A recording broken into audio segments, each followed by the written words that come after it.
defense as far as the adjustments that had to be made, where you're losing? It got Tig a lot of reps last year. You know, he had to step in the middle of the year, and it got him a lot better. But obviously, always miss Huff out there. The big play capability, how well he communicates, flying sideline to sideline. We're going to be pumped. He should get back this week if everything goes right, and we've missed him. When guys are out, is it kind of a thing where you don't want the quarterback to feel he has to try to do too much? And is Brock pretty good about that? Yeah, you know, we never asked Brock to really do too much. We asked him to do the play that's called. If nothing's there, what are your options after that? You scramble, you throw things away. Sometimes you take a sack. Things you always try to do is not turn it over, but nothing really changes when you're missing guys. Game plan can sometimes change, but not what you ask the quarterback to do. On Dorendo's carry on Sunday, it seemed like if he had waited and a little longer, something would have opened up. Is that the right read by me on that? And B, is that, if it is it common for young running backs in your system not to have the patience initially to let plays develop? I mean, I think it's common in all systems. I mean, JP had one like that in the game too. You know, with the remote in our hands, we all slow it down and see that, and you know, but I don't think there was a big one there. If he would have kept pressing, I think he would have got 1 to 3 yards and tackled and cut back a little early, so he got 3 guys who hit him for -1 yard. But there's a very fine line in that. It wasn't like that was going to be a big play or anything. The nose had us a little bit. The backers fell back with them not pressing it, but I was hoping for 1 yard on the look. We lost one, so. You have a lot fewer plays at your disposal without Debo and McCaffrey, or you have the same amount of plays with running them with different guys? Yeah, I'd say. I mean, we still have the same amount of plays, just somewhat different styles of plays, different people in different spots. You eliminate some special things that you would only do for those guys, but the number doesn't change. Just there's things those guys do very well, nothing the other guys can't do. But there's kind of different percentages on how much you call them and things like that. It seems like you're calling play action passes less frequently than you have in the past. Is there something defenses are showing you that leads you to call more drop back passes? Just schematic reasons, who we were going against, what's good versus these teams. Sometimes, you know, play action doesn't do much for 6 on the line, doesn't do much for a lot of blitzes, things like that. So that had a little factor to do with the last week, and say the week before, you know, running it 38 times limits everything a little bit. What do you think of Renardo Green and Malik Mustafa? They're still young players. Do you see them getting some more run in the weeks ahead here?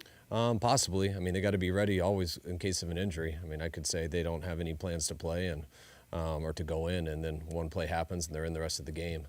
It was nice to mix Malik in last week. I thought he did well with his reps. Renardo came in a couple of dime packages, and he did well with his reps too. So possibly with the scheme, whatever that is this week, we can keep building off that. But if not, they're always one play away from playing the rest of the game. How many fewer complications are there game planning against a Rams defense that doesn't have Aaron Donald? It's definitely a little different.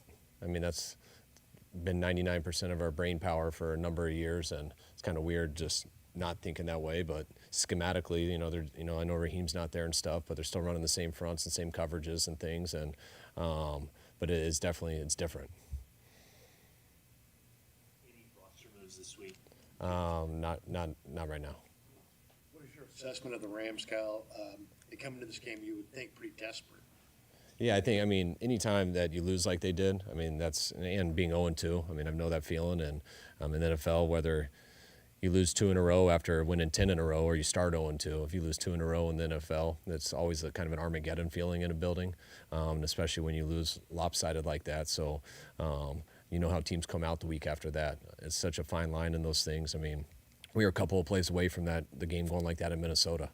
So it can happen so fast. And all you got to do is watch the Detroit game the week before to see how good of a team this team can be. I mean, they'd taken it to overtime in the 5th quarter to get a chance to win, and how they had to come back to do that there at the end. So last week got out of hand a little bit early, especially the 4 plays they had on offense and just not getting started quick. But by no means was that an indication of what this team's going to be going through the rest of the year. How similar schematically is the Rams offense compared to the Vikings offense you just said? It's similar. I mean, it all comes from the same foundation. The muff punt give you pause about Jacob Cowing back there, or you going to stick with him?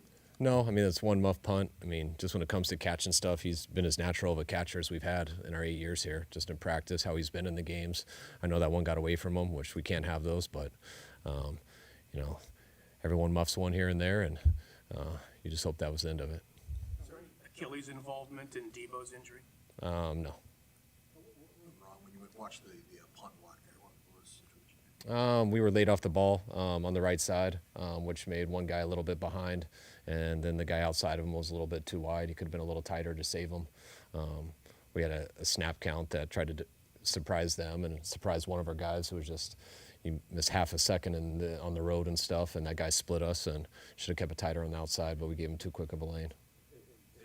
Mitch was a little slow, it seemed like, to react to the ball being in front. Was it just like he was surprised, or did you get a sense? No, we just did a silent cadence, and he just one guy just hesitated. It'd probably be hard for you guys to see. I mean, it's that slow, but when you do that, a guy gets an edge, and then if this guy outside him is kicking out too far, just like in protection, he's got a clean path. We just got to tighten it up and come off the ball at the same time. Kyle, did you tune into the Debo Samuel show on Bleacher Report with Brandon Ayuk last night? No, I didn't. I turn into that I do that every day. So that's my 20-minute break, or however long it lasts. Nothing else? All right.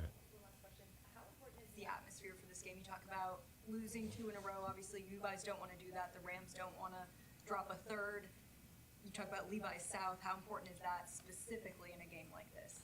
I mean, you always want to give teams no light. I mean, when teams are back or against the wall, which both teams in that situation, both teams want to come out aggressive and hard and give neither side of the ball any light.